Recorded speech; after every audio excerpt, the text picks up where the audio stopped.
कमी होती है, वैभव की कमी होती है, लक्ष्मी की कमी होती है, प्रतिष्ठा की कमी होती है, धन की कमी होती है, उसके लिए बहुत ध्यान से सुनना। ये प्रसंग आया नहीं पहले, आज अगर कुंवरेश्वर बाबा की पावन धरा पर यह प्रसंग निकला है तो उसको ध्यान से सुनिए। मेरी जीजियों, एक बात अपने जीवन में उतार कर रखना, कभी जिंदगी में अगर कभी ऐसा योग लगे, कभी तुम्हारे जीवन में कभी ऐसा लगे, ये उन लोगों के लिए है जो 1 रुपये कमाते हैं, सवाया खर्च होता है, घर में जिनके संपदा जुड़ती नहीं, बीमारियों में पैसा ज़्यादा जाता हो, या कहीं ना कहीं तकलीफें अपनी जिंदगी में आती है, उसके लिए शुक्रवार के दिन बेलपत्री के वृक्ष के नीचे बैठकर घृत का दिया लगाकर शरीर में जो रोग है उसका स्मरण कर कर शंकर जी से विनय कर कर, हे भोलेनाथ, आपने शुक्र देवता को संजीवनी मंत्र दिया है,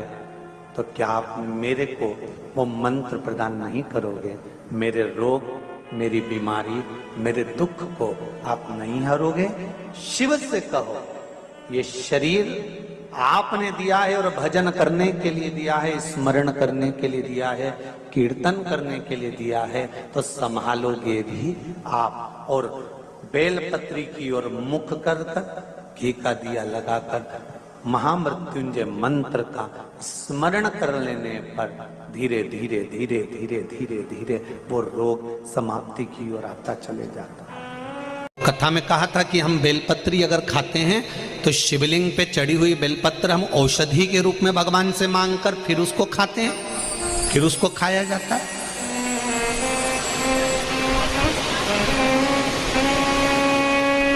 अशोक सुंदरी पे चढ़ी हुई बेलपत्र को नहीं खाया जाता। बेलपत्र अशोक सुंदरी पर अगर दुर्वा चढ़ी है, क्या चढ़ी है? दुर्वा।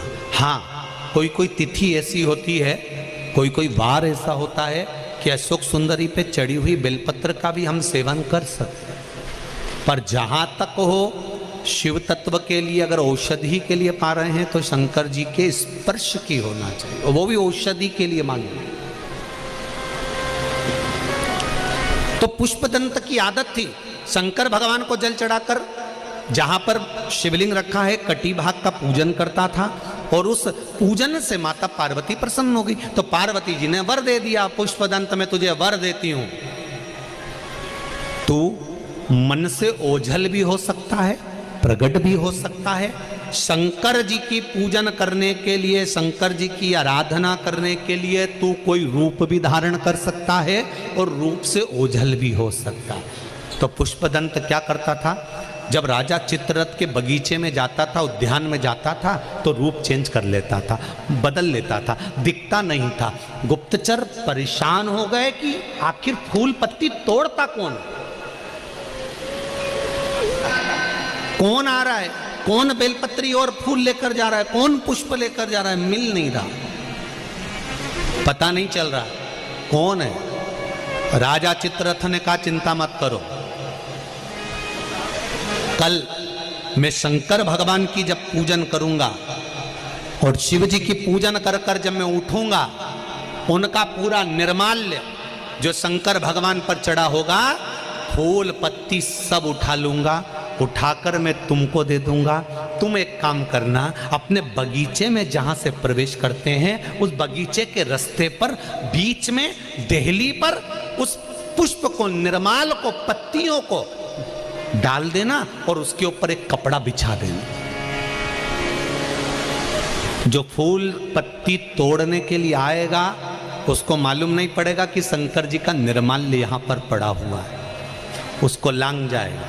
लांग जाएगा तो उसने जो जिंदगी भर में पुण्य करा होगा, सत्कर्म करा होगा, पूजन करी होगी, वो सारी की सारी निष्फल हो जाएगी। शिव महापुराण की कथा कहती है, शंकर भगवान पर चढ़ा हुआ एक पुष्प, एक बेलपत्र या थोड़ा सा भी सामान शंकर जी का जमीन पर पड़ा हुआ तुमको दिख गया तो या तो आप उसको उठाकर एक साइड रख दो, नहीं रख सकते तो लांग कर मत जाना, नहीं तो जिंदगी में जितना पुण्य करा होता है वो सब समाप्त हो जाता है। वो पुण्य बचता नहीं।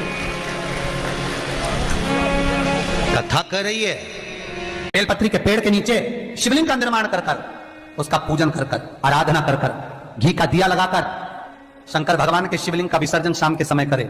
एक घी का दिया मंदिर से विसर्जन के बाद आकर फिर बेलपत्री के पेड़ के नीचे लगाए और बेलपत्री के पेड़ के नीचे लगाकर 7 परिक्रमा बेलपत्री के पेड़ की कर ले। झोली पसार का प्रणाम करके बेलपत्री के पेड़ के नीचे की मिट्टी को सिर पर लगा ले और चले जाए। 3 से 4 महीने के अंदर उसका विवाह पक्का हो जाता है। महाराज ये साधारण नहीं है। लक्ष्मी तू इसके नीचे निवास, इस बेलपत्र के नीचे तेरा निवास, तू यहां रहे। पहले भी कथाओं में करा है, कैसी भी रोग हो, कैसी भी बीमारी हो, बस निवेदन इतना है, अगर ज्यादा बीमारी घेर कर रखी है, 1 लोटा पानी, कलश में जल, थोड़ा दूध, और जो व्यक्ति बीमार है उसका वस्त्र उस लोटे को छूला, एक बेलपत्र उसमें पटर दो और शंकर भगवान पर, शिवलिंग पर, कोई भी शिवलिंग जो मंदिर में हो, चाहे वो गुप्तेश्वर शिवलिंग हो, कुबेरेश्वर हो, महेश्वर हो, बटकेश्वर हो, पिपलेश्वर हो, नर्मदेश्वर हो, सोमेश्वर हो, नागेश्वर हो, धनेश्वर हो, हरीश्वर हो, कोई भी शिवलिंग जो आपके नजदीक में हो, जो मंदिर आपके पास में है, 1 लोटा पानी ले जाकर जो बीमार है उसके नाम से नाम और गोत्र बोलकर शंकर को समर्पित कर दो। महाराज मुझे पूर्ण विश्वास है मेरे शिव पर, आराम लग जाएगा। लगभग आधा घंटा, 1 घंटा, 2 घंटे। शंकर को 12 महीने शिवरात्रि आती है, हर महीने शिवरात्रि आती है। किसी भी महीने की शिवरात्रि को यमुना का जल और गंगा का जल दोनों एक साथ जब चढ़ाते हैं तो मनुष्य की मनोकामना 3 महीने के अंदर पूरी हो जाती है। महाराज 3 माह। इसलिए आज भी लोग मानसी गंगा के तट पर जो चकलेश्वर महादेव हैं, उनको जल चढ़ाने के लिए यमुना जी का जल कावड़ में भर कर ले जाते हैं। कावड़ कहां लेकर जाते हैं? चकलेश्वर महादेव पर। यमुना मथुरा से जल गोवर्धन लेकर जाते हैं चकलेश्वर महादेव, चकलेश्वर महादेव यमुना का जल लेकर जाते। शास्त्र कहता है मानसी गंगा के तट पर, गिरी गोवर्धन जी की परिक्रमा में जो मानसी गंगा पड़ती है, मानसी गंगा के तट पर चकलेश्वर महादेव विराजमान है।